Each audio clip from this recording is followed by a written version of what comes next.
आदाब, मुंसिफ टीवी में आपका इस्तकबाल है। उत्तर भारत की खबरों के साथ मैं हूं मोनी सनवर। देखेंगे तमाम बड़ी खबरें। आगाज हेडलाइंस के साथ।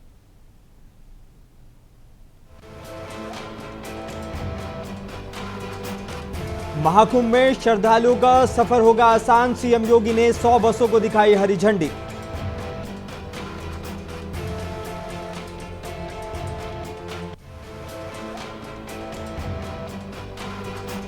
छत्तीसगढ़ के बीजापुर में हुई पत्रकार मुकेश चंद्राकर की हत्या। कासगंज जिले में पत्रकारों ने में दिखा गुस्सा। कलेक्ट्रेट पहुंचकर किया प्रदर्शन।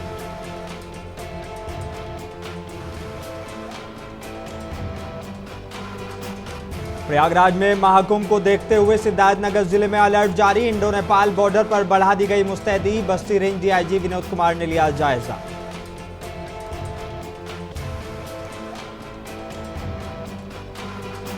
और एक बार फिर विवादों में घिरी भाजपा सांसद कंगना रनौत। आगरा में जमानती और गैर जमानती वारंट हो सकता है जारी।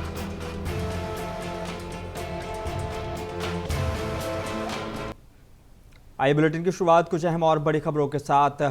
महाकुंभ नगर यानी कि 13 जनवरी से महाकुंभ का आगाज होने वाला है, जहां पर इस धार्मिक समागम में हिस्सा लेने के लिए साधु संत और श्रद्धालु पहुंचेंगे। महाकुंभ की व्यवस्थाओं का जायजा लेने प्रयागराज प्रदेश के मुख्यमंत्री योगी आदित्यनाथ पहुंचे हैं और दौरे के दूसरे दिन आज उत्तर प्रदेश परिवहन निगम की विशेष शटल बसों और अटल सेवा नाम से इलेक्ट्रिक बसों को हरी झंडी दिखाकर सीएम योगी ने रवाना किया है।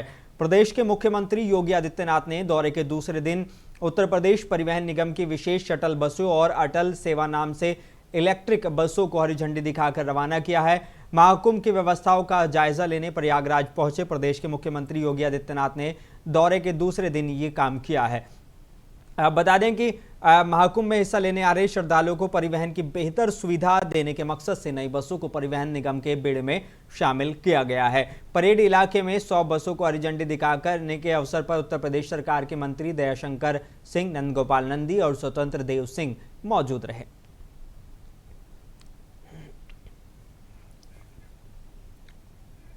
और उत्तर प्रदेश के उप मुख्यमंत्री ब्रजेश पाठक ने कहा है कि महाकुंभ की सभी व्यवस्थाएं पूरी कर ली गई हैं। महाकुंभ के अवसर पर प्रयागराज आए सभी साधु संतों ऋषियों से हम मिल रहे हैं, उनका आशीर्वाद ले रहे हैं और महाकुंभ में आने के लिए उनका आभार व्यक्त कर रहे हैं। सभी साधु संतों को कोई परेशानी ना हो, ये सुनिश्चित करना हमारी जिम्मेदारी है। सभी का स्वागत है, सभी व्यवस्थाएं पूरी कर ली गई हैं।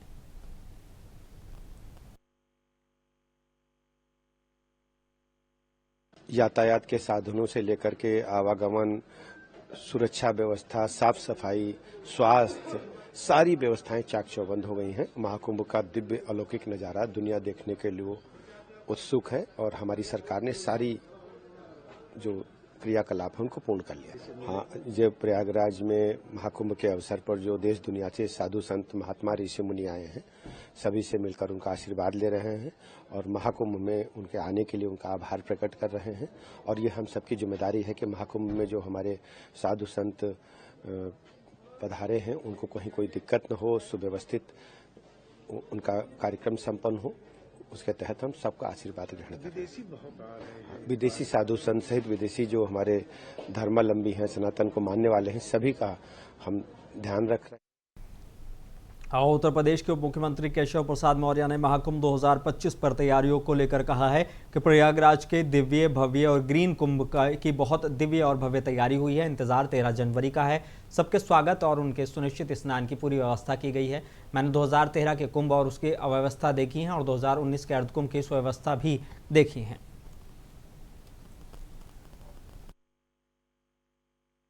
प्रयागराज के दिव्य भव्य सुरक्षित स्वच्छ और ग्रीन महाकुंभ 2025 की बहुत भव्य और दिव्य तैयारी हो गई है।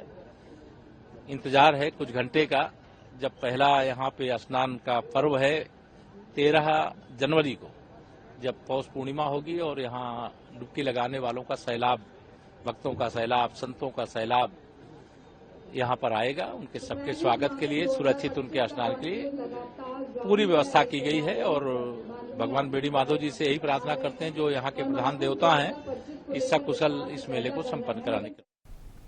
और आस्था का महापर्व महाकुंभ मेले का आगाज भारत ही नहीं बल्कि विश्व पटल पर यहां महापर्व लोगों को आकर्षित करता है।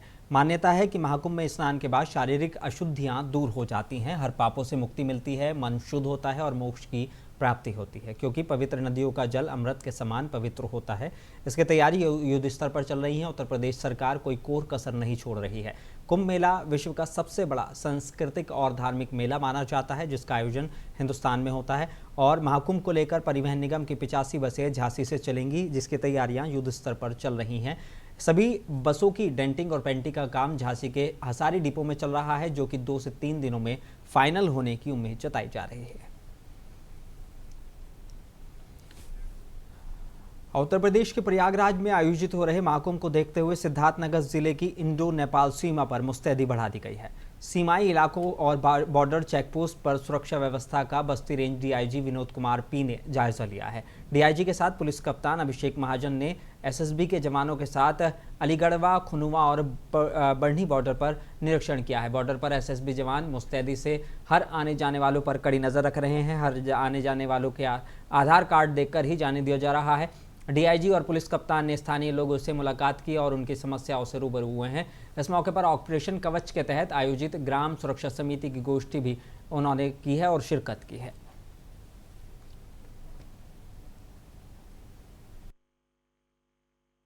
हमारे जो विजिट है ये एक तरह से एक जॉइंट मीटिंग किया गया है, जो लोकल पुलिस जो एसपी सिद्धार्थनगर के साथ, एसएसबी के कमांडेंट के साथ और तमाम जो अन्य जो कस्टम्स है और जो एजेंसीज है सबके साथ मिलके एक संयुक्त बैठक रखा गया। उसके बाद मेरे द्वारा बॉर्डर आउटपोस्ट पे भी निरीक्षण किया गया है। उसके बाद थाना कपिलवस्तु में जो ऑपरेशन कवच के तहत जो ग्रामवासियों को, जो यहाँ का लोकल नागरिकों के साथ जो जुड़ के सुरक्षा से संबंधित काम के लिए जो गठित किया हुआ सुरक्षा समितियों के साथ इंटरेक्शन हुआ है। यहाँ के जो बॉर्डर के गाँव से जो लोग आए हुए हैं, जो सुरक्षा समिति के सदस्य हैं, जो उस गाँव के ही नागरिक हैं, उन लोगों के साथ इंटरेक्शन हुआ है। साथ साथ जो कुंभ मेला में भारी मात्रा में लोगों का आवागमन होगा, जो नेपाल की तरफ से भी और यहाँ के लोकल भी आने जाने रहेंगे, उसमें किस तरह से ट्रैफिक की समस्याएं रहेंगे। साथ साथ जो आने जाने का रूट पे कैमरा की कवरेज कराना, सीसीटीवी ऑपरेशन त्रिनेत्र के तहत लगाना। और भारतीय जनता पार्टी की सांसद और अभिनेत्री कंगना रनौत एक बार फिर विवादों में घिर गई हैं। केंद्र सरकार के 3 कृषि कानूनों के खिलाफ हुए किसान आंदोलन के दौरान 26 अगस्त 2024 को कंगना रनौत ने किसानों पर कुछ आरोप लगाए थे। उनके इस बयानों को किसानों का अपमान मानते हुए आगरा के वकील रमाशंकर शर्मा ने एमपी-एमएलए कोर्ट में याचिका दायर की थी। कोर्ट ने कंगना रनौत को अब बता दें कि 17 सितंबर, 30 अक्टूबर और 13 दिसंबर 2024 को नोटिस जारी कर अपना बयान देने का आदेश दिया था। बावजूद इसके कंगना या उनके वकील की ओर से कोर्ट में अब तक कोई जवाब दाखिल नहीं किया गया है। कोर्ट ने सुनवाई करते हुए न्यू आगरा थाना पुलिस को 20 दिनों के अंदर गवाहों के बयान दर्ज कर रिपोर्ट पेश करने का निर्देश दिया है। 29 जनवरी को पुलिस की रिपोर्ट कोर्ट में पेश की जाएगी। अगर कंगना की ओर से इस अवधि में जवाब दाखिल नहीं किया गया तो कोर्ट 8 फरवरी को अपना फैसला सुनाएगा। उनके खिलाफ जमानती या गैर जमानती वारंट भी जारी किया जा सकता है।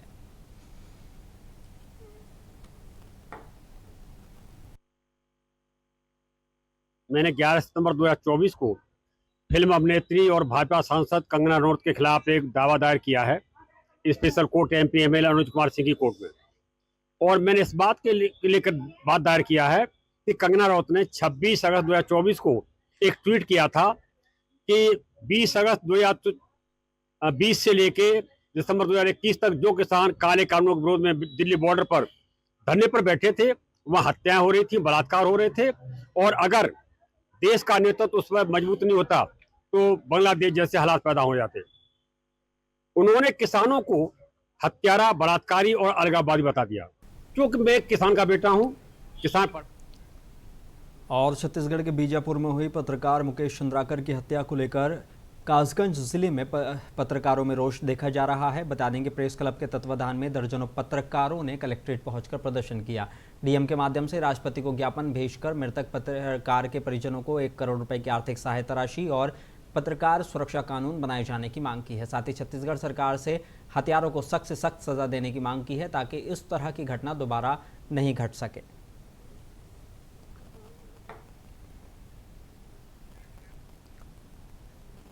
उत्तर प्रदेश के बांदा के बबेरू कस्बे की नहर पटरी स्थित डाक बंगले पर उत्तर प्रदेश सरकार के राज्य पिछड़ा वर्ग आयोग के सदस्य विनोद कुमार पटेल ने पहुंचकर विभागीय अधिकारियों के साथ बैठक की है। वहीं अधिकारियों को आवश्यक दिशा निर्देश भी दिए गए हैं। पत्रकारों से बातचीत करते हुए उन्होंने बताया कि प्रदेश सरकार में पिछड़ा वर्ग के बांधों को उनके अधिकारी रक्षा हो सके और उनको सरकार के द्वारा संसाधन उपलब्ध कराए जाते हैं, उनका समुचित व्यवस्था मिलती है कि नहीं मिलती है, इन बातों की समीक्षा करने के लिए अधिकारियों के साथ बैठक की गई है। जो पिछड़ा वर्ग के जो वंचित पिछड़ा समाज है, उन समाज के संसाधन कितना मुहैया कराए जाते हैं और कितने प्रतिशत पिछड़ा वर्ग के लिए लाभ मिलता है, इन सभी बातों को लेकर अधिकारियों के साथ समीक्षात्मक बैठक की गई है।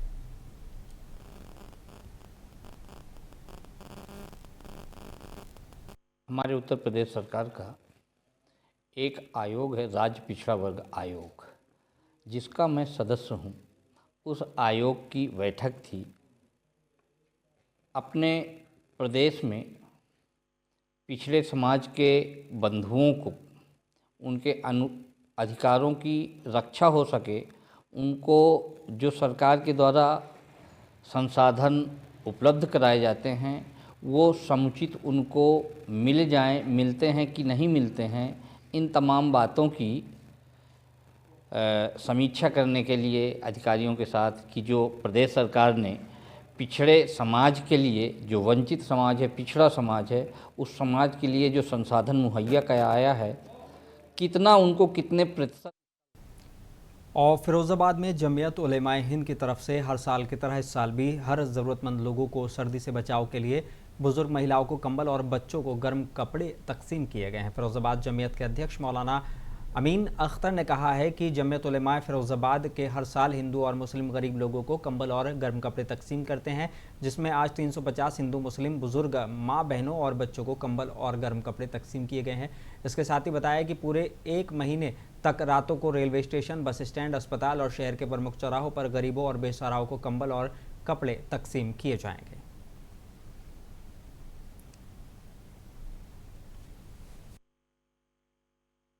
हिंद फिरोजाबाद नगर और जिला की तरफ से हर साल ये कंबल और गरीब बच्चों के लिए कपड़े वितरित किए जाते हैं। इसी उसमें आज भी जमीयत उलमा हिंद की ज़ेरे निगरानी में आज यहाँ पे कंबल वितरण किए गए, जो मुझको यहाँ पे मुख्य अतिथि के तौर पे बुलाया है जमीयत उलमा हिंद के लोगों ने। मैं उनका शुक्रिया अदा करना चाहता हूँ, क्योंकि वो एक ऐसा नेक काम कर रहे हैं। गरीबों, मिस्कीनों और गरीब बच्चों को जो ठंड में आज सुकड़ रहे हैं, उन सब के लिए हिंदू और मुस्लिम सभी दोनों समाजों के लोगों को यहाँ कंबल वितरण किए गए हैं। सर्दी के मौसम में गर्म कपड़ों की तकसीम करती है। इसी के श्रृंखला में आज ये प्रोग्राम किया गया है और ये प्रोग्राम पूरे महीने चलता रहेगा। हम जगह जगह पर जाकर ज़रूरतमंदों को कपड़े बरेली के बिथरी चैनपुर क्षेत्र में पुलिस ने मुठभेड़ में 2 बदमाशों को गिरफ्तार किया है।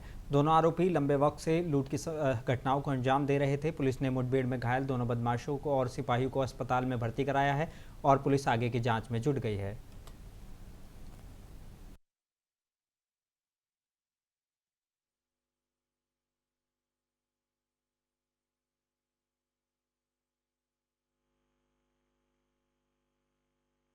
थाना बिथरी चैनपुर पुलिस टीम द्वारा मुखबिर की सूचना पर 2 शातिर लुटेरों को बाद मुठभेड़ गिरफ्तार करने में सफलता प्राप्त की है। इन लुटेरों के नाम प्रमोद उर्फ पकौड़ी पुत्र प्रताप निवासी पुन्नापुर तथा कालीचरण निवासी उगनपुर थाना बिथरी चैनपुर है। पुलिस द्वारा की गई आत्मरक्षा जवाबी फायरिंग में लुटेरा प्रमोद उर्फ पकौड़ी के पैर में गोली लगी है। पुलिस टीम से भी आरक्षी आकाश घायल हुए हैं। इन तीनों को उपचार हेतु चिकित्सालय भेजा गया, जहां इनकी हालत सुरक्षित है।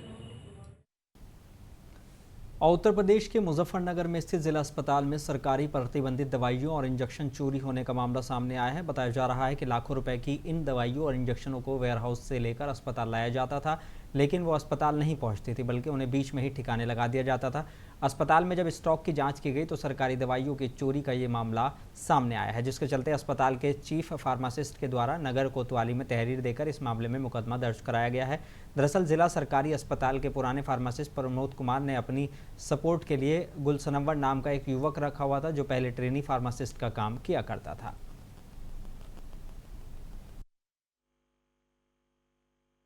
देखिए, जिला अस्पताल मुजफ्फरनगर के चीफ फार्मासिस्ट द्वारा थाना कोतवाली नगर में तहरीर दी गई कि इनका जो सेंट्रल वेयर हाउस बामनडी पुल के पास है, वहाँ से दवाइयों को गाड़ी के माध्यम से जिला अस्पताल औषधालय में लाया जाता था।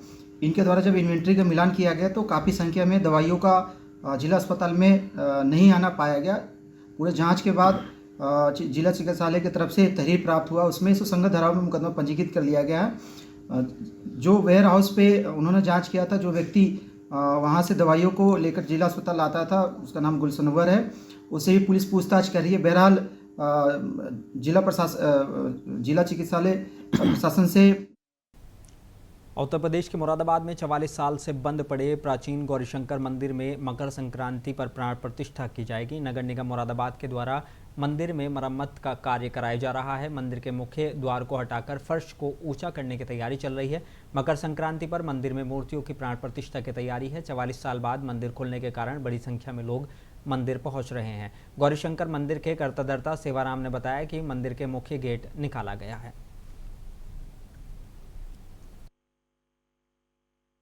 नागफनी क्षेत्र में जिस मंदिर की आप बात कर रहे हैं, उसके संबंध में जिलाधिकारी महोदय द्वारा दूरभाष पे ये अपेक्षा की गई थी कि नगर निगम इसका जीर्णोद्धार कराए।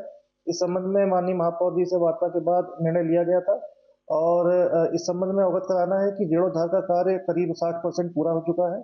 इस संबंध में कल भी हमारे अपर नगर आयुक्त और चीफ इंजीनियर ने स्वयं वहाँ पे भ्रमण किया था और कार्यों का निरीक्षण भी किया था। वहाँ के मुख्य पुजारी से भी वार्तालाप हुआ था। साथ में जो गर्भगृह से संबंधित समस्याएं हैं उसको निराकरण करने के लिए हमने अलग से जो है। उत्तर प्रदेश के मुरादाबाद में एसएसपी कार्यालय के सामने एक रेप पीड़िता युवती आरोपी के खिलाफ धरने पर बैठ गई है। पीड़िता का आरोप है कि वह गोरखपुर के रहने वाली है और मुरादाबाद के कुंदरकी थाना इलाके के रहने वाले body builder champion YouTuber Abdullah Pathan से उसकी दोस्ती सोशल साइट पर हुई थी। आरोपी अब्दुल्ला पठान ने इस दौरान उसे बताया कि वो कुंदरकी में अपना दवाखाना चलाता है और उसने युवती को नौकरी का ऑफर भी दिया। पीड़िता आरोपी की बातों में आ गई। इस दौरान वो मुरादाबाद आ गई। तब अब्दुल्ला पठान ने ही उसके साथ रहने का इंतजाम कराया और फिर एक दिन अपने भाई और दोस्त के साथ मिलकर उसके साथ रेप किया और उसकी अश्लील वीडियो बना ली। उसी वीडियो के आधार पर आरोपी उसको लगातार ब्लैकमेल कर उसका शारीरिक शोषण करता रहा। अब तंग आकर उसने पुलिस में शिकायत की है, लेकिन मुरादाबाद पुलिस ने कोई कार्रवाई नहीं की। अब वो मजबूरी में इंसाफ के लिए धरने पर बैठ गई है। लगभग 2-2.5 साल पहले कस्बा कुंदरकी में एक यूट्यूबर है, झोला छाप है, अवैध दवाखाना चलाता है। उसने अपने यहाँ एक युवती को नौकरी का झांसा देकर उसके साथ बलात्कार किया। कई साल तक बंधक बनाकर बलात्कार किया। उसके भाई अब्दुल मलिक ने बलात्कार किया, उसके दोस्त ने बलात्कार किया, जिसका मुकदमा थाना कुंदरकी में मुकदमा अपराध संख्या 177/2024 धारा 376D 313 506 दर्ज हुआ, जिसमें पुलिस ने आरोपी से सांठगांठ कर उसमें एफआईआर लगा दी।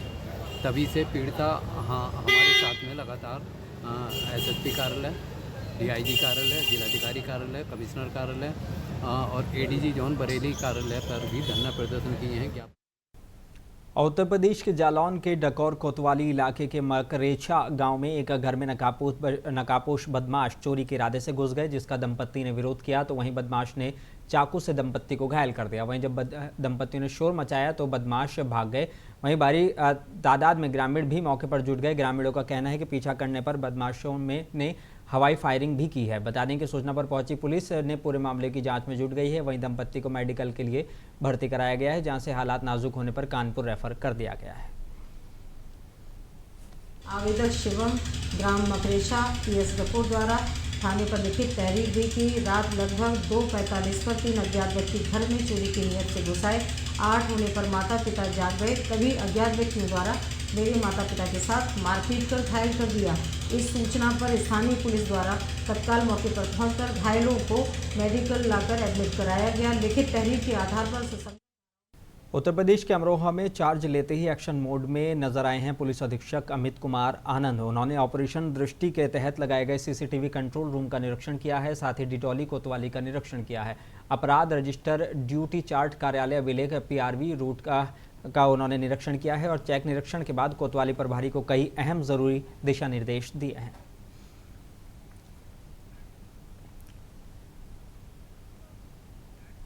और अमरोहा के नवांगतुक एसपी अमित कुमार आनंद ने प्रेस वार्ता की है। उन्होंने कहा है कि जनपद में शांति, सुरक्षा और कानून व्यवस्था बनाए रखना पहली प्राथमिकता होगी। साथ ही कहा कि अपराधियों को जेल भेजना, महिलाओं को सुरक्षा का एहसास कराना सहित आदि कानून व्यवस्थाओं को लेकर तेजी के साथ काम किया जाएगा। अपराधियों को किसी कीमत पर बख्शा नहीं जाएगा।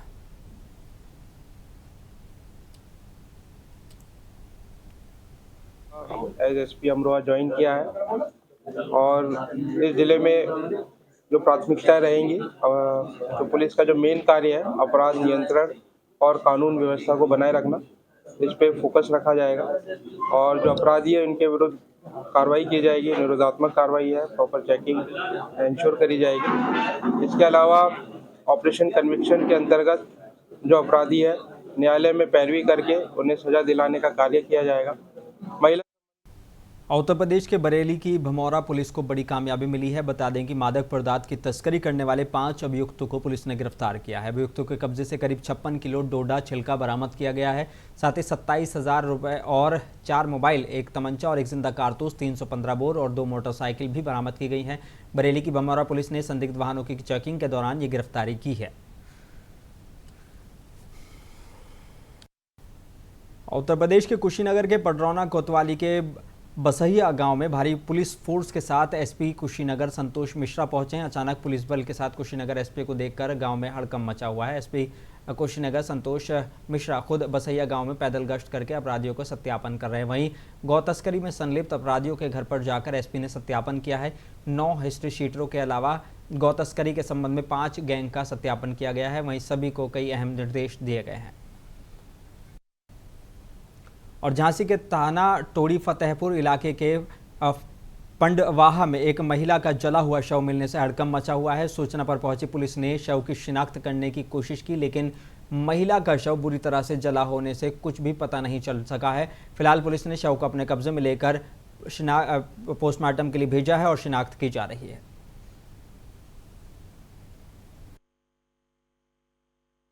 एक 70 से 80 साल वृद्ध महिला का शव मिला है, जो लगभग 4-5 दिन पुराना प्रतीत हो रहा है। पुलिस द्वारा शव की शिनाख्त कराई जा रही है। शव का अभी शिनाख्त नहीं हुआ है। शव का पंचायतनामा और पोस्टमार्टम कराया जाएगा और जांच कर जो भी सही होगा उस आधार पर अग्रिम वैधानिक कार्रवाई। उत्तर प्रदेश के शाहजहाँपुर में जिलाधिकारी धर्मेंद्र सिंह प्रताप सिंह की पहल पर जनपद की 124 न्याय पंचायतों की एक ग्राम पंचायत, कुल 124 ग्राम पंचायत में नैनो यूरिया और सागरिका का ड्रोन के माध्यम से स्प्रे किया जा रहा है। इस कड़ी में आज जनपद की ग्राम पंचायत गुर्रीद और एटेरिया में कृषक संजीव सिंह पुत्र विश्राम सिंह के खेत पर नैनो यूरिया और सागरिका का स्प्रे गेहूं फसल पर 1 एकड़ में ड्रोन के माध्यम से किया गया। ड्रोन से स्प्रे के दौरान जिलाधिकारी भी मौजूद रहे और उन्होंने कृषक संजीव सिंह से वार्ता कर उगाई जा रही फसलों पर चर्चा करते हुए नैनो यूरिया के लाभ के बारे में बताया है। उत्तर भारत की खबरों में बस इतना ही। मुझे दीजिए इजाजत। बने रहिए मुंसिफ टीवी के साथ।